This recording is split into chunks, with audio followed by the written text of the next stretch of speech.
Hey guys, welcome back to another episode of the Path to Profit podcast. So today I am so excited to talk about this topic, but y'all know I'm excited to talk about every single topic that comes up on this podcast. Today we're going to be talking about two of my favorite entertainers, Beyonce and Rihanna.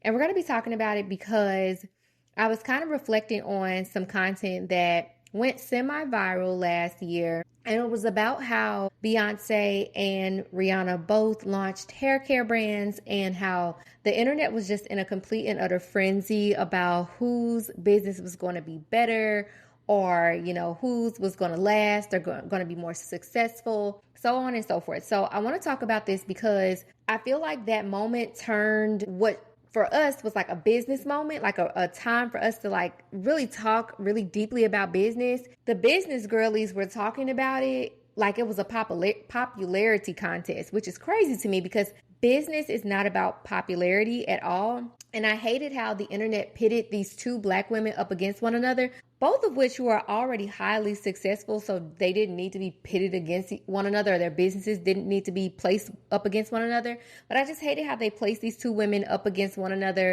and basically didn't understand how they had chosen to approach business and how they both could be successful for different reasons. So I kept hearing people say things like, she's more relatable or she's this or she's that. They were talking about like who was going to show up more, so on and so forth.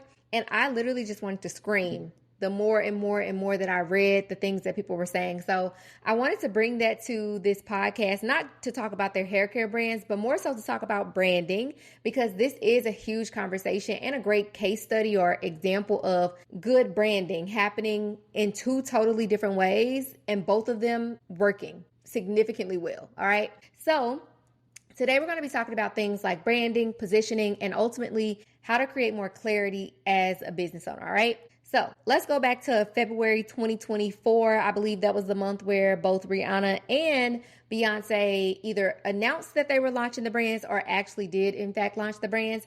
And so all the things that I was hearing were things like Rihanna's brand is going to win because she's more relatable. It's going to last because, we know her. She lets us into her life more, so on and so forth. And then people would say, but Beyonce, she doesn't post enough. She's not relatable. We don't know anything about her. We don't feel connected to her, so on and so forth. And so what I was hearing and realizing is that people, business owners, they felt like in order for a business to succeed and have longevity, we needed to know the business owner. And I find this to be the case a lot too with Black-owned businesses. And we won't talk about that on this podcast today. But I find that a lot of times with Black-owned businesses, we feel like we must know that person in order to trust that business. And so we're going to talk about this a lot, not the Black-owned thing, but like we're going to talk about why it didn't matter whether or not we felt connected or more connected to this person over the other because of branding, okay? So I get it, people want to feel connected to the people and the things that the people create. But the problem is that most people are confusing personality with brand. Having a personality or an identity as a person doesn't have to come across in your business's brand. A lot of people were confusing Rihanna and Beyonce's visibility and how much of that person's life they could see. They were confusing that with value. It is so possible for a brand to provide value to you without you knowing who owns that business and what's going on in that person's life, right? So some people have founder-led companies. We talked about this a little bit in the episode about Hailey Bieber selling Rode. She has a founder-led company, but it's not founder dependent. Some businesses are very founder dependent. Rihanna's brand, I would say, is founder-led. Beyonce's brand is neither founder-led or founder-dependent. And honestly, in my personal opinion, I think that those are the strongest brands. Now, of course, 2025 is one of those years that has proven that, a founder showing its face or showing their face a little bit more regularly in the marketing can play a major role in the success of a business online. However, it still isn't a requirement for success. And so I think it's important for us as small business owners to know that we have a choice here. It does not have to be founder led. It does not have to be founder dependent. It could be a nice little in between of the two. And so the problem is that most people think that there's a right way that this should be done. And that confusion is honestly exactly why so many small business owners are stuck right now. They're stuck running their businesses by themselves, thinking, for lack of better words, very small-minded about how to approach business, and they never get to a place where that business becomes not, I don't want to say not an extension of them anymore, but where that business becomes something that can stand on its own 2 feet, right? And that's really what we want. We don't want to create businesses that are dependent on us, dependent on our presence, dependent on our minds. You want to be able to create something that if and when it grows beyond your heart's desire, that you can bring other people into your business, into your organization, and you're able to explain to them what this business is, who it's for, how it works, and more specifically, what it is and how it works without your presence being involved, right? Yeah, that's what we want to build. So let's first talk about branding, what it is not, and what it means, okay? So branding is not about likability, in my opinion. It is also not about being the loudest or the craziest or the funnest or the most active. That's not what branding is all about. It's not about how often you go live or post behind the scenes or give people a glimpse of your life on the weekends or dance on TikTok. All of that, sure, may work for some people, but it is not a necessity. Branding is all about clarity, period, hard stop. Branding is about making it clear what this business is. Who is it for? What does it sell? Why does it matter? Why should someone choose your business and your products over all the other ones that sell the exact same thing? That is it. And that is all. That is what branding is. If I had to put it in simple terms, it's who it's for, what you sell, why it matters, why someone should choose you over another business, period. So when it comes to comparing Fenty Beauty, or actually Fenty Hair is the name of the company, I believe. If we're comparing Fenty Hair to Sacred, it's not a case of what Rihanna is doing versus what Beyonce is doing. That is where everybody is getting mixed up. People immediately ran to the internet saying, I just feel like Rihanna is way more relatable. Okay, and this is not about Rihanna. And then they said right behind that, Beyonce is not relatable. I don't connect to her. Okay, and you don't need to. And I'm going to prove this to you in this podcast. So you just keep on listening. All right. So I think the most important thing I want you to know is that this is a case of which brand, without the founder's presence and influence, is going to make it clear who they're for, what they sell, why it matters, and why someone should choose that brand over the other. Because remember, that is what branding is. It is not a case of how many times can we get Rihanna to show up on this page this week, or how many times can we send an email and say, here are Rihanna's favorites. Beyonce's team, they ain't doing that, right? And so people have led themselves to believe that the more involved the founder, Rihanna, is, or let's say Beyonce, the more successful that business is going to be. But that's not true. The success of the business is going to be reliant on whether or not people see value in the products that that business provides, period. They're going to continue to support that business based off of what regular people have to say about their experience buying that product, using that product, and getting the result that that product promised, period. It does not matter what your brand sells. At the end of the day, people must find value in it, not just in the founder of that company. So let me say this loud for the people in the back. I have bought dozens of hair care products. I just bought 2 hair care products last week. I have absolutely zero idea who owns either of those companies. All the hair care products upstairs in my bathroom, I have no idea who owns any of those companies. And guess what? I don't care. I don't care. And if you think about it, you don't actually care either. If you think about all the things that exist in your house, maybe even places where you constantly shop, you continuously spend money. For example, I continuously spend money on Zara every single time I go out of town because we don't have a Zara where I live. I'm going to keep spending my money at Zara, not because of who owns Zara and how much that person shows up in content. Doesn't matter to me. All I care about is, am I going to get a cute outfit? Is it going to last? Is it going to shrink the first time that I, wash it and dry it? That is it, right? So I bought those hair care products that I mentioned, not because of who owned the business, but more specifically because of what that product or that brand promised I would get, or the promise that they said I would get as far as the result is concerned, and the problem that that product would solve for me. And so if we think about the fact that these are two hair care brands that we were trying to compare to one another, hair care brand products are designed to solve a problem. So at the end of the day, it's a case of, number one, have you made it clear what this product is? Two, have you made it clear what this product is supposed to do or what this product is promising? Number three, I now need to decide, am I willing to try that product to see if it solves that problem? That's it. And let's say right now, I'm like, you know what? I don't know that I trust it just yet. I don't know if I want to put that in my hair. I don't know the ingredients. I don't know if I can trust it, right? Well, guess what? That's where things like marketing comes into play. The thing that both Rihanna and Beyonce did was gift that product to a multitude of content creators before the brands launched, so that when it launched, for the people like us who are maybe apprehensive, on the fence, not clear if the product's going to do what it says that it's going to do, we were able to say, I watched 5 videos today on TikTok with this girl who has the exact same hair texture as me. And she said that she tried this product, and this product, and she loved it. She tried this product and she said, you know, it dried her hair out a little bit, or it didn't do what I wanted it to do. Guess what? That's going to be the information that we use to make a buying decision.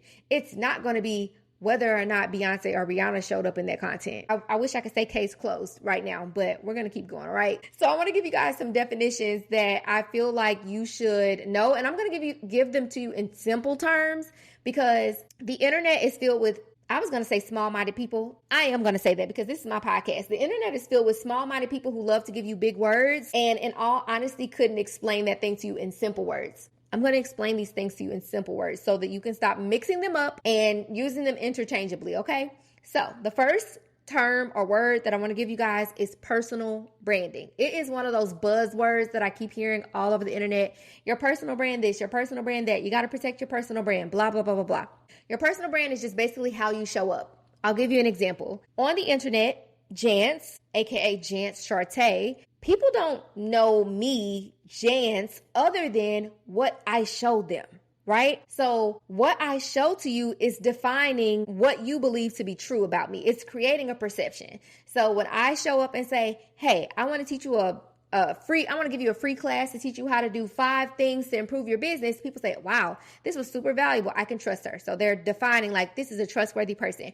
If I say, you know, I'm an online boutique owner, that is a part of my personal brand. If I say that I am a wife, that's a part of my personal brand. If I say that I'm a sister, a auntie, that's a part of my personal brand. But guess what? If I never said those things, if I never showed you those things, if you never saw it, you wouldn't know that it was a part of my personal brand. So your personal brand is something that you could actually curate, because you are the one that is in fact deciding what people will or will not see. And so if we go back to the example of Beyonce and Rihanna, guess what they're doing every single day of their lives? Choosing what we're going to see. So whatever perception that we've created of them in our head is based off of what they've chosen to show us. So when you say to yourself, I feel like Rihanna is more relatable, it's because of what you've seen of her on the internet. When you say that I don't feel Beyonce is as relatable, or that I don't feel connected to her, it's because of what she has and also what she has not chosen to show you on the internet. So when we think about their personal brands, you know, back in the day, we would only have said, you know, they're both musicians, they're both singers. But now we typically define Beyonce as a singer. That's usually the first thing that comes out of our mouth. But Rihanna has kind of so far removed herself from music at this point that, yes, we could say she's a singer, but in all actuality, she's a businesswoman at this point. And so with that being in mind, you would kind of expect her to show up more for her business, because that is her actual personal brand at this point. Beyonce's personal brand is very much still entertainer, very much still singer, very much still on them stages right now as I speak, right? So we can't say one business is going to be better or worse than the other, or that one is going to be more or less successful than the other, because it's not dependent on the founder and their presence and their identity in either capacity, right? That was a long-winded explanation, but I hope y'all got it. The next description or definition is going to be for brand identity. Brand identity is basically how your business shows up. So your brand identity is twofold. It is how you look. So if I choose to dress super preppy every single day, people are going to assume that I am preppy. If I dress like a, rock star every day, people are going to assume I'm a little alternative. I'm a little, rocker girl. If I dress like I was going to the club every day, people might assume, I don't have a job. I don't know. But I want you to know that your identity is shaped in what people see. So branding is a lot about connection and feeling, but also how you look or how your brand looks to people is also going to play a role in how they perceive it or what they perceive to be true. Value proposition is all about what you're promising. So what is it that you're saying that people should feel or have or be or do or whatever when they buy your products? The next word is brand positioning, and this is why someone should choose you, and more specifically, why they should choose you over the competition. And the last one is brand personality. This is how it all makes people feel. So all those things combined, are people feeling the way that they're supposed to feel when they interact with your business? Easy way I can explain this is, as human beings, we all have a personality, and there's likely somebody in this world who really loves you and probably somebody else in this world who cannot stand you. And guess what? It's because your personality made them feel a specific way. Our job is not to try to make every single person on the internet or in the world, let's say, like us like as a person.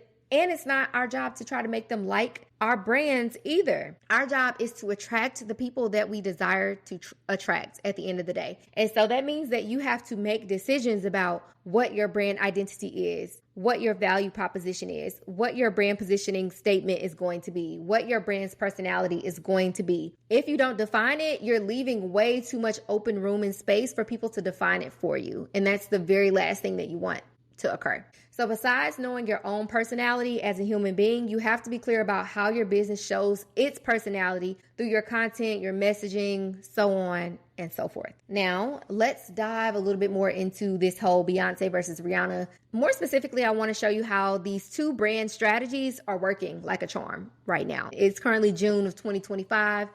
I would love to revisit this topic in June of 2026 just to see how the brands are going. But let's talk about what I'm seeing currently, okay? So Beyonce and Rihanna in all actuality are both very private. Sure, we may see a little bit of Rihanna's life in the spotlight, but technically speaking, they're still extremely private. We only know what they choose to show us, right? Neither one of them are influencers, or let's say they wouldn't define themselves as influencers. They may have influence over us, but we don't define them as influencers. That would not come out of our mouths if we were saying like, oh, this is Rihanna or this is Beyonce, right? And I would also say that neither one of them is trying to be our internet bestie. So to say she's more or less relatable or connected, or I feel more connected to her, doesn't matter, because neither one of them is shooting for trying to become or be seen as our internet bestie, right? But the thing that they have, in fact, both chosen is different strategies when it comes to brand building, and both of them are working simultaneously.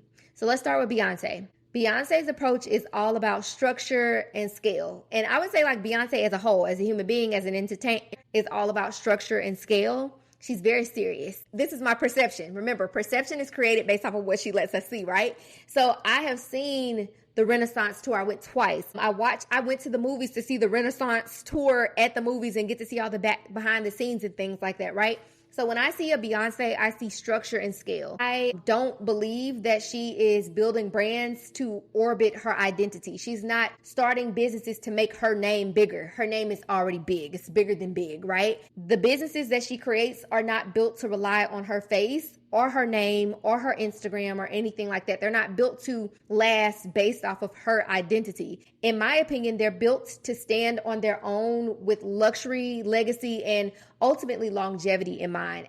The most successful brands in the world, I would say, aren't necessarily luxurious, but they are built with longevity in mind. Now let's talk about her hair care brand, Grit, which in my opinion isn't just another celebrity business. There's a lot of celebrity owned businesses out there that look like they're owned by the celebrity, right? Like you would look at it and say, oh, okay, I can clearly see that this is owned by so-and-so. Not a problem. That means founder led, founder dependent, right? That's not this. Over at Sacred Land, it is actually a very well thought out system. I actually did a 5-day training inside of my membership last year where I broke down everything that I could see happening from a brand perspective and then ultimately a marketing perspective for Sacred's launch. It was probably one of my favorite classes I've ever taught. But the thing that I realized as I was doing that case study is that it's a great system that they have created from a brand perspective. So if you think about it from the name Sacred, like SACRED, but the name of the business starts with a C, like, and it has the little asterisk I think it's called asterisk. I don't think that's called an asterisk. Woo, I don't know what it's called, y'all. But it has a little thing, a little line over the E.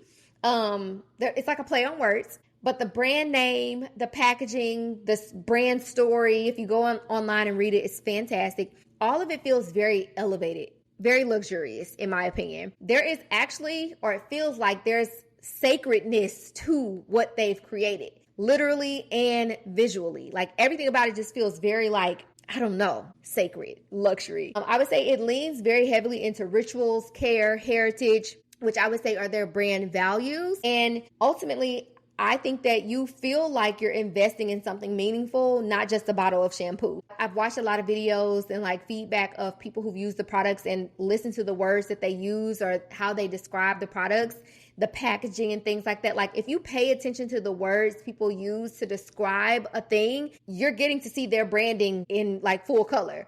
The words that people use to describe your business is your brand, because your brand is the consumer's perception. And if their perception is not what you intended for them to, like if people are saying something on the internet that doesn't align with what you wanted them to say on the internet, that tells you that your branding is off. I would like to imagine that every word that comes out of people's mouths when they talk about sacred, for the most part, is exactly what they designed and wanted people to say about the brand. And if you think about it, if you look at the content, Beyonce has probably shown up in a video maybe like 3 times over the course of a little bit over a year at this point. There was this one really thoughtful video, but then she stepped back. And I think that was a very smart move because, again, we don't need this business to be dependent on Beyonce. People, out of their selfish desires, wanted Beyonce to be front and center in this content because they wanted to see if there was a world where they could get a Rihanna feel in a Beyonce world. And Beyonce was like, absolutely ain't gonna happen. And I love that for her.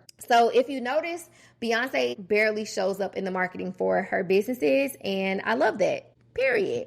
So we see her every now and then, but truly, Beyonce is just out there living the life of Beyonce as she deserves to do. Now, let's move on to Rihanna's brand, Fenty Hair. I would say that Rihanna's brand is more Rihanna. It's more of her personality. Of course, I don't know this lady, but based off of my own perception of her, I would say that this brand is more built and centered around Rihanna. It is more loud, it's more fun, it's more flirty, a little bit more fearless, and it too is not just another hair care line. If you've ever heard Rihanna talk about the brand in her interviews and things like that, she often talks about how this brand and its products are rooted in her own experiences with her hair. She's been very open about having like postpartum hair loss. She loves switching up her styles. If you've seen her over the course of her career, we've seen her with short hair, long hair, blonde hair, red hair, black hair, brown hair. We've seen her in so many different versions of hair. And ultimately, she's always showed her hair journey with us. Like it's always been a thing. So naturally, she decides to launch a product line, which was made, in her words, for versatility. She talks about braids, blowouts, curls, wigs, weaves, and everything in between. So it's built around the reality that your hair changes and so do you. And I love that. Honestly, I love both of these brands, by the way. I love that because as a girl who loves her hair, loves to switch it up, loves to be blonde one day and black the next, I'm wearing blonde right now. Literally got my hair done today. Was black yesterday. As a girl who actually does live a life where my hair is very versatile, not because I'm doing something to my natural hair regularly, but more specifically because I love a good curl, a good wig, a good weave, a good color. This is a great brand for a person like me. So we also have seen Rihanna, show her curls. We see her touching her edges. We see her talk about her edges in interviews and things like that. So ultimately, she makes the products feel like they're an extension of her real life, which is great from a branding and marketing perspective. So where Beyonce, I would say, is building more legacy, not to say that Rihanna isn't building legacy. I would say Rihanna is leaning more into lifestyle, which is A-okay and perfectly fine. So Rihanna, I would say, is more about showing up. She likes to play. She likes to really play the game of marketing, in my opinion. I think she really enjoys the marketing component of being a founder of a company. And ultimately, as a result of her showing up, we naturally connect with her a little bit more. So her brands are more like a backstage pass into her world, and that access is what keeps people coming in. Now, what we don't want to occur, which I don't think will occur, is for people to become dependent on Rihanna's presence, right? So Beyonce, I would say, is like creating houses that you want to visit. Like you go visit over there, you probably ain't gonna like spend a night, but you want to visit. You want to go there like every blue moon, maybe like, a couple times a year or whatever. But Rihanna, I would say, she creates brands that are like throwing a party and you want to stay at the party. Like you never want to leave the party. I think about like her Super Bowl performance and how they had all the sacred content and marketing and everything leading up. Like it just felt really fun over there. And that's not to say that Beyonce's brand doesn't feel really fun, but it feels a lot more serious. And that's okay because that's what it's created to be, right? So both of them have built these brands on different blueprints, same impact, both hair care brands at the end of the day. And in my opinion, they're both extremely brilliant. So we are literally seeing two different paths being carved out right in front of us. And I don't know that both brands are profitable at this present moment. I don't know their financials, obviously, but I do feel that they both will be if they are not currently, because whoever's in the branding department fully understands branding. So for you, what matters is choosing what works for you based off of your own perception of the business and its products, not just the founder. Maybe the founder might come up in your decision making, but for the large majority of the world, that's not actually what's occurring. So let's talk about where brands go wrong, because I, as y'all know, work with a lot of small business owners, product-based businesses, and I've seen and heard all the things in the last 6 years of my life. So we're going to talk about what all of this actually means for you as a small business owner, and more specifically, product-based business owners. So I assume you think you need to do more things. Like I always hear people say, I know I need to post more. I know I need to show my face more. I know I need to go live more. I know I need to do blank more. But in my opinion, you might just be missing the point entirely, because branding is the foundation for the show up. The show up is the marketing at the end of the day. If the branding isn't clear, the marketing is not going to hit the way that we actually need it to hit. Showing up more won't help if you don't know what you're saying. If you're not clear about what you want to get across, when you show up, showing up, it's not going to do nothing for you. Your pretty packaging, it's not going to matter if people don't understand what your product actually does or if it's for them. It doesn't matter. And you can have the most aesthetically pleasing brand on Instagram. I've seen a lot of them in my time. I've seen so many extremely beautiful business pages that make no money. They get likes, they get comments, make no money, no traffic to their website, right? You have to ask yourself, why is that the case? It's often because you're not positioned in a way that makes people choose you over another option. It's like, wow, this is really cute. I don't know that I belong over here though. I don't know that your products are for me. So you have to ask yourself, how do I communicate that? How do I get the point across that we are better than anywhere else you could buy this? And so I would say that's the real issue for a lot of people. And if you think about it as a consumer, thinking about, let's say you're considering buying Sacred versus buying Fenty hair, you don't actually need a Beyonce to show up and go live and create content and all that. And you don't need Rihanna to do it either, right? It has nothing to do with the aesthetics. It has everything to do with whether or not they're proving to you that this is a viable option for you to spend money on. And so for you as a small business owner, you don't need to be Beyonce. You don't need to be Rihanna either. But you do need to decide, are you building a business that's designed to scale, or are you building a personal brand that people are just going to watch? They're going to watch your life play out in front of them and build up some, build up some jealousy or, some envy. Is that what you're doing? Or will your personal brand even be involved at all or not involved? Or will your brand stand on its own identity? I would hope that, if you're going to decide to go the route where you are involved super heavily, being the founder of your brand and being very heavily involved in the marketing and everything, I would hope that you're still striving for and building towards a business that stands on its own identity, because those are the brands that last, in my opinion. And that's because attention and sales aren't the same thing. I want to say it's very easy these days to get attention, especially when you have aesthetics on your side. If you really understand marketing and how aesthetics and storytelling and things like that play a role in marketing. But getting a sale as a result of that attention isn't so straightforward. So let this be a reminder that branding isn't about you being seen. It's really about your business being understood and, more importantly, your business being remembered. And if people don't understand what your business does, who it's for, or why it exists, they are literally going to keep scrolling and scrolling and scrolling and scrolling. And you're going to be left wondering, like, where did I go wrong? What's the problem here? So here's today's, wow, I cannot talk, y'all. Here is today's piece of pavement on your path to profit. You can be private, you can be introverted, you can be just you, whoever you are. But your brand and your business, it has to be clear. It does not have to be loud. It doesn't have to be colorful. It doesn't have to be trendy. It doesn't have to go viral, but it has to be clear. Point blank, period.